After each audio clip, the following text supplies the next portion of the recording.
Welcome back to ESPR Boxing's YouTube channel. Delighted to be joined by Thomas Cathy. This is a video basically about Naoya Inoue and can anybody beat him, whether it's at super bantamweight, at featherweight, and super featherweight, and so on. Thomas, we saw Inoue up against Marlon Tapales yesterday. 10th round stoppage. What did you make of the fight? Honestly, no surprises. Um, his last several opponents have kind of gone out the same way.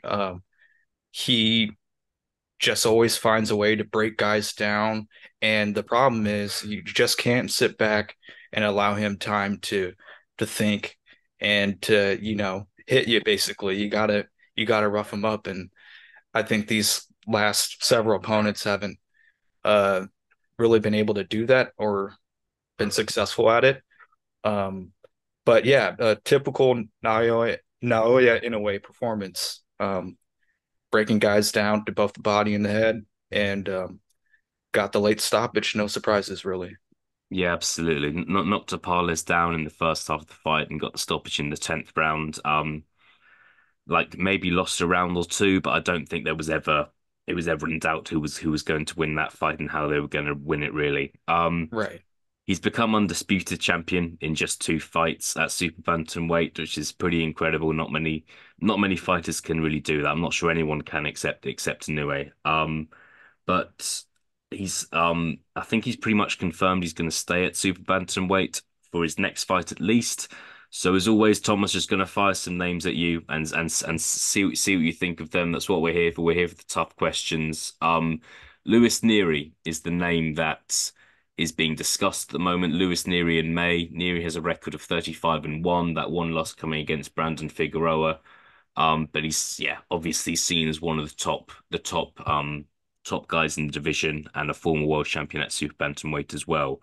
Do you like this fight? Is this the fight that you want at super bantamweight next for Inoue, or are you thoughts on someone else? There's Akhmadaliev is another name. What are your thoughts on who you want to see Inoue fight next? Those are solid challengers, and I would take either of those fights. I would watch them, but to be honest, I just feel like they would both go the same way. Um, at super bantamweight, I think I don't know if anybody could beat Naoya. And same thing at featherweight. It would take a really big featherweight, in my opinion, to get the job done. Yeah, yeah.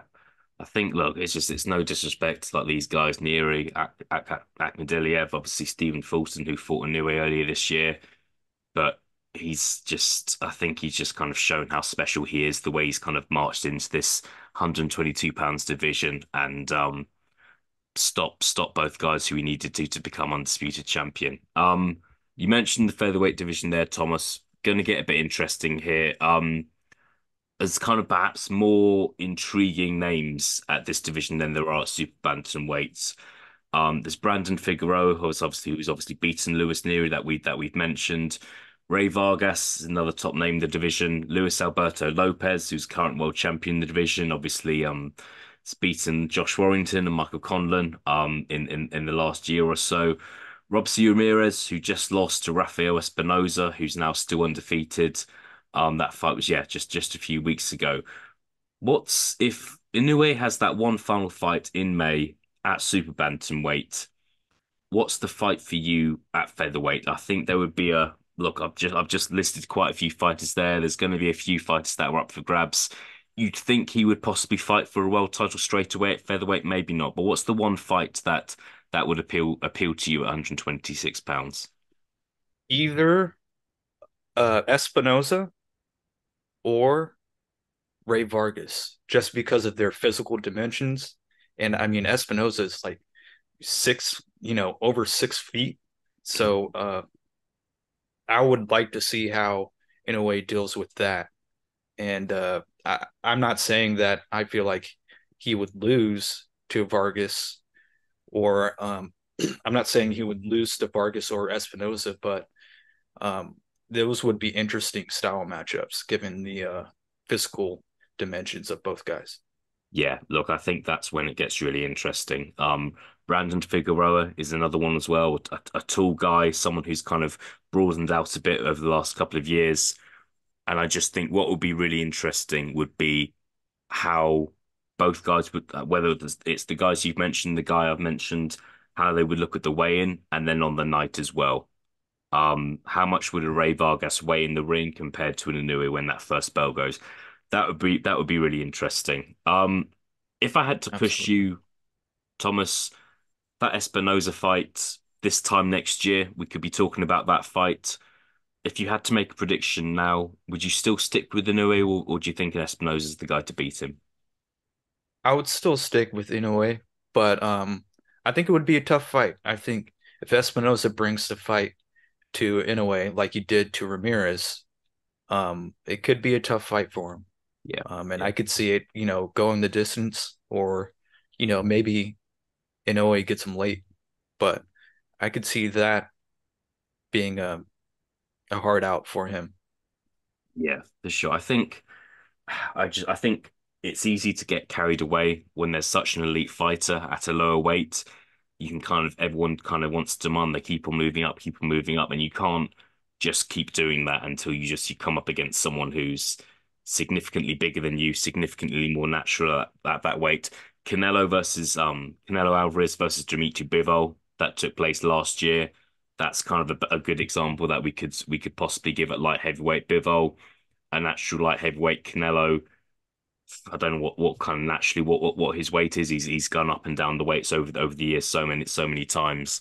But it was an example of basically Canelo just meeting his match, and I feel like we may see that sooner or later if Inoue continues to move up the weights.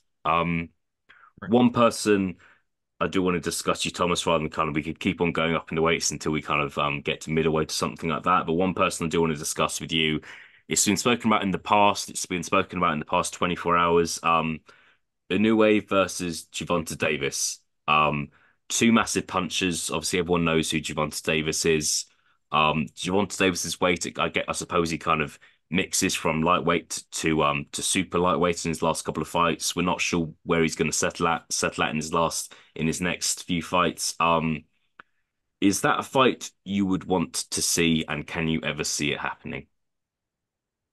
Boy, that one, I mean, I would like to see it, just because I really feel like there's no one at or around Inoue's weight that could really hang with him. I could be wrong, but that's just how I feel right now.